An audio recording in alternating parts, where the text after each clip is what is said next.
Here's a story of a man named Jacob who got married to his sister's son.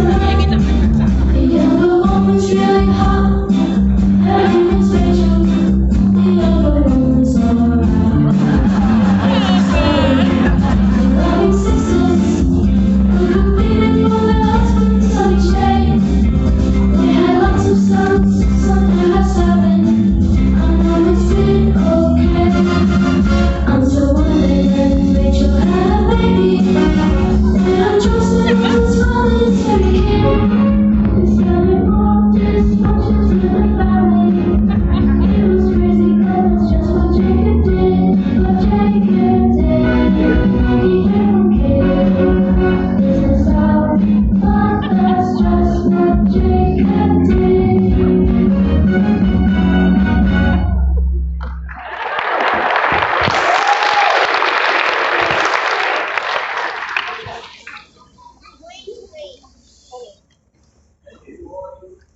Is ready. Yes! Sorry, the seat is taken. Oh, I think you get free. move on down. Who's up? Dream on, buddy. Settle down, boys. I will give thanks for the food, and then we can eat. I'm sure you're all starving. O Lord of my father Abraham and Isaac, thank you for these abundant blessings that you've given us. We are grateful for your provision. Amen. Hey, can I have some food down here? Get it yourself. Yeah, I'll have some for you. This tastes so good. I wish you could try some, Joseph. You're such a jerk, Simeon. Such a jerk, Simeon. Dad, they're doing it again. That's enough. Can't we just have one peaceful meal together as a family? Seriously. And as for you older boys, what is wrong with you? Why can't you just be kind to your brother? Because he's a tool. And you always take a side. But mainly because he's a tool. Yeah, well, they're just worried about what I might tell you, Dad, about what they did today.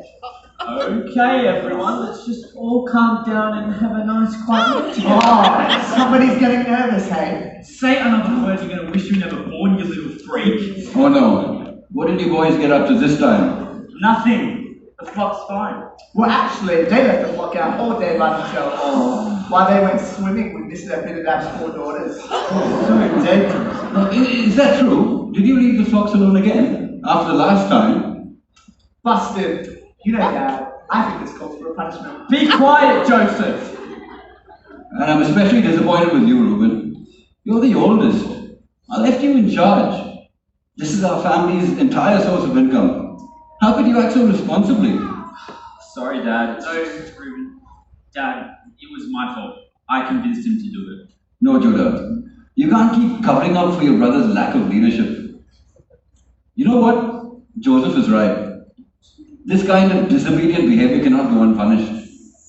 All of you, you're going to bed without dinner tonight. I'm starving. You can't do this. Let's all just chill for a minute. No. All of you, except Joseph, bed with no dinner. Night, boys. Sweet dreams. Why do you have to be so you? Yeah, one day Dad's not going to be around to protect you, and then we'll see you smiling. You're such a loser. I wish you were never born. Joseph, did you get some food? No? Do you want some? Don't take it back. Hey, you ruined my coat. I hate you, Simeon. I hate you, Simeon. I wish you were dead. Joseph, don't speak to your brothers that way. Me?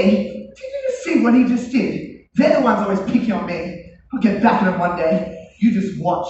Oh my boy, are you completely oblivious to your part in all of this? Me? It's all their fault. Well, even if that was true, you're going to have to learn to forgive other people when they wrong you. No, not me. Not after what many things I've done to me. Well, then you'll never learn to live in the peace and blessing that God has in store for you. It doesn't matter what people do to hurt you, Joseph. The only way that you can miss out on God's blessing is if you hold on to unforgiveness. You never had to forgive anybody like that. That's where you're wrong, my son. I've had to forgive many times, and sometimes they did much worse to me than what your brothers have done to you. How do you forgive someone that deliberately hurts you? You want to know the secret? Whenever I struggle to forgive, I stop and think about how God has forgiven me. You see, I wasn't a very good man growing up, Joseph. I did a lot of shameful things when I was younger. I hurt a lot of good people. But then one day, when I was at my lowest point, the Lord appeared to me on a desert road. At first I was terrified. I was so aware of all my sins. I was sure He would condemn me for all my shortcomings. But you know what? What happened? He was so kind. Instead of giving me what I deserved, He gave me what I could never earn. He blessed me. He said He had a plan for my life, and He promised to protect me wherever I go. I couldn't believe it. That's the last thing I expected from Him. Kindness. And yet, that is what He showered on me.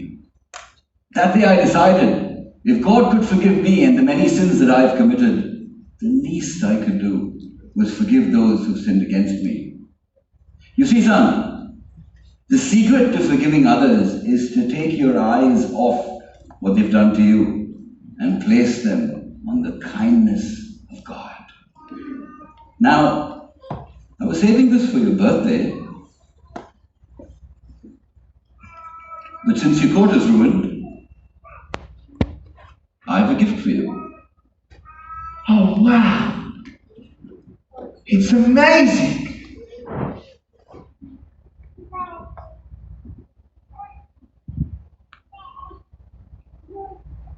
It tells the story of what the Lord has done for me. The red represents the sacrificial blood that cleanses me from all my sin. The white represents how God pulled me out of the darkness and brought me into His light. And the gold, well, that's just there because it looks really good. Thanks so much, and I love you. Now, it's time for bed. Let's pack up all this food for your brothers. I'm sure they'll be starving in the morning.